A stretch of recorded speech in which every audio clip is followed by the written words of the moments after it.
본문 욥기 10장 3절에 주께서 주의 손으로 지으신 것을 학대하시며 멸시하시고 악인의 꾀에 빛을 비추시기를 선히 여기시나이까? 라고 말합니다. 성도 여러분, 하나님께서 손으로 지으신 것을, 하나님이 친히 지으신 이것을 학대하고 멸시하는 분이실까요? 욥은 하나님이 자신을 지으시고 시험환난과 질병으로 고통당하게 하시는 분이라고 말하고 있습니다. 또 하나님은 악인에게 빛을 비춰주시는 것을 더 선하게 여기는 분이라 주장하고 있지요. 욥은 마음이 뒤틀리고 꼬이다 보니 계속하여 더욱 나쁜 하나님으로 몰아가고 있습니다. 자신과 같이 선한 사람을 고통받게 하시는 하나님, 의인을 학대하고 못살게 굴며 오히려 악인을 더 사랑하시는 하나님이라 판단하고 있는 것이지요. 욥기 10장 4절에 주의 눈이 육신의 눈이니까 주께서 사람의 보는 것처럼 보시리이까 말합니다. 하나님의 눈은 육신을 가진 사람의 눈이 아닙니다. 즉 사람은 외모를 보고 판단하지만 하나님은 중심을 보시는 분이지요. 그런데 지금 욥의 말은 어떠합니까? 하나님은 중심을 보는 분이신데 어찌하여 사람의 눈으로 저를 보고 계십니까? 라고 말하고 있는 거예요. 친구들은 엉망이 된 내 겉모습을 보고 너는 죄가 있다, 악하다라고 말하지만 중심을 보시는 하나님은 내가 의롭고 정직함을 아실 것이니 마땅히 축복을 주셔야 하지 않습니까? 하는 의미로 말하고 있습니다. 욥기 10장 5절부터 6절에 주의 날이 어찌 인생의 날과 같으며 주의 해가 어찌 인생의 날과 같기로 나의 허물을 찾으시며 나의 죄를 사실하시나이까? 라고 말하는데 이는 무슨 의미일까요? 자, 이 말을 쉽게 설명하면 하나님은 처음과 끝이 없으신 분이며 영원히 계시는 분입니다. 하나님은 영원한 분이지만 인생은 잠깐 아닙니까? 나는 잠시 동안 살아가는 존재인데 어찌 영원히 사시는 하나님과 동등하게 취급하시며 이렇게 고통스럽게 하실 수 있습니까? 라고 항변하는 내용입니다. 다시 말하면 창조주 하나님과 이 쓸모없고 초라한 인생이 어찌 동등할 수 있겠습니까? 영화로우신 하나님의 날이 어찌 인생의 날과 같기로 나의 허물을 사실로 인정하시는 것입니까? 능력과 권세가 있으신 주의 날에 비하면 너무나 짧은 인생이니 설령 죄가 있더라도 용서해 주시는 것이 하나님 사랑 아닙니까? 하물며 죄인도 아닌 나를 어떻게 이처럼 힘들게 하십니까? 라고 말하는 의미이지요. 욥은 하나님을 높이 축혀 드리는 것 같이, 높이 세우는 것 같이 말하고 있지만 사실은 비꼬는 장면입니다. 영화롭고 광대하신 하나님이 하찮은 인생을 학대하고 정죄하며 쟁변하신다면 결국은 째째한 분이라고 빈정거리고 있는 것입니다. 그러면 하나님께서는 마음이 한없이 넓고 크신 분이니 모든 허물을 무조건 용서해 주실까요? 그렇지 않습니다. 우리 하나님께서는 자녀들의 조그마한 죄도 용납하지 않으십니다. 바늘도둑이 소도둑 된다는 말처럼 이것쯤이야 하면서 하나 둘 허용하다 보면 점점 죄가 장성하여 사망의 길로 가기 때문입니다. 크든지 작든지 죄에서 돌이키기 전까지는 연단이 따를 수밖에 없는 것이지요. 우리가 사생자가 아니요 하나님의 사랑하시는 자녀이기 때문입니다. 그러나 죄를 회개하고 돌이키기만 하면 이전의 허물을 전혀 기억지도 않으시며 오히려 상처를 싸매주시고 한없는 위로와 사랑을 부어주시는 사랑의 아버지이시지요. 그러니 혹여 시험환난이 여러분에게 닥쳤다면 어떻게 해야 하겠습니까? 욥과 같이 하나님 왜 이렇게 나를 어렵게 하십니까? 라고 따지지 말고 아버지 하나님 감사합니다. 저의 잘못을 발견할 수 있는 은혜를 주시고 합력하여 선을 이루어 주세요 라고 겸비 기도해야 합니다. 그럴 때 신속히 변화되어 시험환난이 떠나가고 형통한 복을 받을 수 있는 것입니다. 욥기 10장 7절에 욥은 주께서는 내가 악하지 않은 줄을 아시나이다. 주의 손에서 나를 벗어나게 할 자도 없나이다 라고 말합니다. 자신이 악하지 않은 줄을 하나님이 아신다 했는데 이는 앞에서 하나님을 매우 악한 분이라고 실컷 정죄한 뒤에 나오는 고백입니다. 즉 욥이 악하지 않은 것을 잘 아시는 하나님께서 욥을 이처럼 학대하신다는 뜻이니 욥 자신은 선하고 하나님은 악하다는 결론이지요. 그러면 욥은 왜 이런 말을 하는 것일까요? 욥은 지금 연단받기 전 자신의 모습을 생각하고 있기 때문입니다. 하나님께서 아시는 것처럼 그때는 욥이 연단받기 전 그때는 재물로 가난한 자를 구제했고 고아와 과부를 도와주었으며 사람들을 권면하여 바로 세웠습니다. 하나님이 재물과 자녀들을 거두셨을 때도 원망하지 않고 오히려 감사했던 선한 사람이었음을 말하고 있는 것이지요. 이처럼 육의 사람은 자신의 잘못한 것, 부족한 것을 보기보다 잘한 것을 생각하며 자기에게 후한 점수를 줍니다. 그리고 다른 사람이 자신을 알아주지 않으면 서운해합니다. 또 사람은 자신의 겉모습은 알지만 깊은 내면은 알지 못합니다. 외모는 거칠고 약해 보이는데 중심은 착하고 아름다운 사람도 있습니다. 반대로 어떤 사람은 참 선하고 온유해 보이는데 막상 어려운 시험을 만나면 전혀 다른 악의 모양이 드러나는 것을 볼 수 있습니다. 그래서 잠언 16장 2절에 사람의 행위가 자기 보기에는 모두 깨끗하여도 여호와는 심령을 감찰하시느니라 말씀하지요. 진리로 온전히 변화되기 전까지는 욥처럼 자기 자신의 마음도 모르는 것입니다. 하나님께서는 우리가 어디에 있든지 불꽃 같은 눈동자로 지켜보고 계시는 것입니다. 또한 모든 사람은 하나님의 심판의 손길에서 벗어날 수 없습니다. 왕이나 어떤 영웅 호걸도 그 누구도 이 땅의 삶이 다하면 심판이 기다리고 있습니다. 요한복음 5장 29절에 선한 일을 행한 자는 생명의 부활로 악한 일을 행한 자는 심판의 부활로 나오리라 말씀한 대로 반드시 선악간의 심판을 받게 되지요. 그러니 우리는 하나님 보시기에 알곡 성도가 되어야 합니다. 이어지는 욥기 10장 8절 9절에 주의 손으로 나를 만드사 백체를 이루셨거늘 이제 나를 멸하시나이다. 기억하옵소서. 주께서 내 몸 지으시기를 흙을 뭉치듯 하셨거늘 다시 나를 티끌로 돌려보내려 하시나이까 고백합니다. 욥은 자신이 하나님의 손으로 만들어진 피조물임을 알고 있었습니다.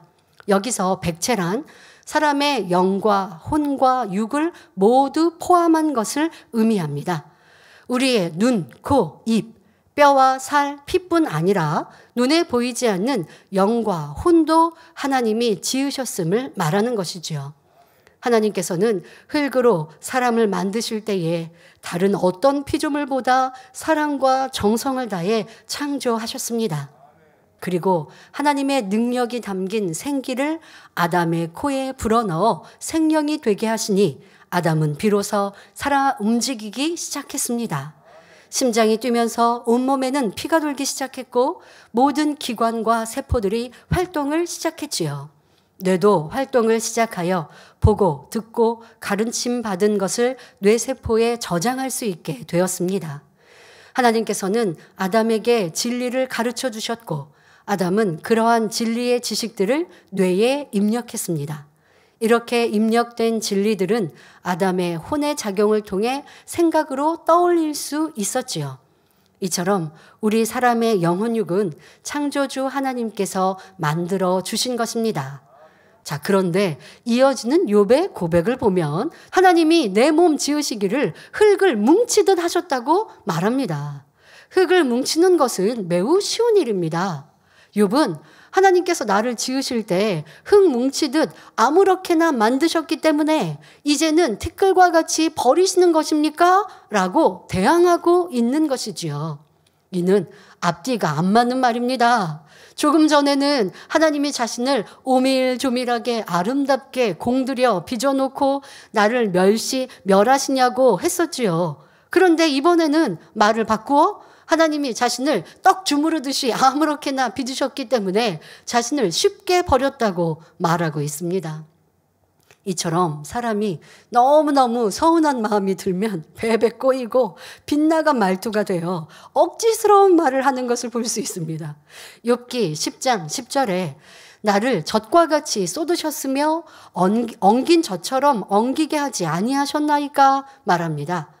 아기에게 모유는, 엄마의 젖 모유는 생명과 같이 소중한 것입니다. 그래서 산모는 건강한 모유를 만들기 위해 영양 보충제를 먹기도 하고 맵고 짜거나 자극적인 음식을 피하는 등 식단 관리도 하지요. 그런데 아기가 젖을 먹은 후에도 젖이 엄마 몸에 남아있으면 산모는 젖이 불어 아프기 때문에 남은 젖은 쏟아버린다고 합니다. 아무리 귀한 모유라도 아기가 먹지 않고 남은 것은 버려지는 것처럼 욥은 자신을 쓸모없이 버려진 젖에 비유하고 있습니다. 그러면 남은 젖을 버리지 않고 그릇에 짜서 담아놓으면 어떻게 될까요? 이렇게 짜놓은 젖은 시간이 지나면 냄새나고 덩어리로 엉겨서 먹을 수가 없습니다. 그래서 욥은 자신의 처지를 엉긴 젖에 비유하고 있지요. 육적으로도 욥은 온몸이 악창으로 터지고 곪기를 반복함으로 몸이 엉겨 있는 상태이기에 매우 적절한 비유라고 할 수 있습니다. 욥은 산모가 쓸모없는 젖을 버리는 것처럼 나도 쓸모없는 사람이 되어버렸습니다. 하나님께서 나를 엉긴 젖처럼 비참하게 만들어 버리셨습니다. 라고 하나님을 매도하고 있는 것입니다. 그러나 우리 하나님은 욥이 생각하는 것처럼 나쁜 하나님이 아니라 선과 사랑 자체이십니다. 이러한 하나님의 선과 사랑을 신뢰했던 믿음의 선진들은 어떤 핍박과 죽음의 위협 앞에서도 하나님을 원망하는 일이 없었습니다. 초대교회 안디옥 교회의 감독 이그나티우스는 80이 넘은 나이에 재판관 앞에 섰다고 합니다. 재판관이 예수를 배반하라고 위협하자 이그나티우스는 나는 어릴 때부터 지금까지 예수님을 믿어왔는데 그분은 한 번도 나를 배반하지 않으셨다. 그런데 어떻게 내가 예수님을 배반하겠는가라고 대답하였습니다. 결국 그는 사자굴에 던져졌습니다. 초대교회 성도들도 이러한 믿음으로 고귀한 순교의 피를 흘렸기에 로마의 복음화는 물론 세계 복음화의 기초가 된 것입니다. 욥은 10장 11절부터 12절에 가죽과 살로 내게 입히시며 뼈와 힘줄로 나를 뭉치시고 생명과 은혜를 내게 주시고 권고하심으로 내 영을 지키셨나이다 말합니다. 하나님께서는 사람에게 생명을 주시고 은혜를 주셨습니다. 우리의 영, 혼, 육을 창조하셨으며 햇빛과 공기, 물, 자연 만물을 주시고 우리가 살아갈 수 있도록 적합한 환경을 조성해 주셨지요. 그러니 욥은 자신에게 생명을 주시고 은혜를 주신 분이 하나님이심을 고백하고 있는 것입니다. 그런데 욥의 이러한 고백에는 다른 의도가 담겨 있습니다. 전에는 나에게 생명과 은혜를 주시며 아끼셨는데 어찌하여 이제는 헌식잔처럼 버리셨습니까? 라고 작전을 쓰고 있는 것입니다. 욥은 영혼육에 대해 깊이 있게 알고 있었던 것은 아니었지만 사람의 육 안에 주인이 있다는 것쯤은 알고 있었습니다. 그래서 본문에 주께서 내 영을 지키셨나이다 라고 했는데 여기서 욥이 내 영이라고 한 것은 자신의 마음을 말하는 것입니다. 하나님께서 욥의 마음을 지켰다는 것은 예전에 욥이 하나님을 알았기에 범죄하지 않고 고아와 과부를 구제하며 선하게 살아왔다는 것을 의미합니다.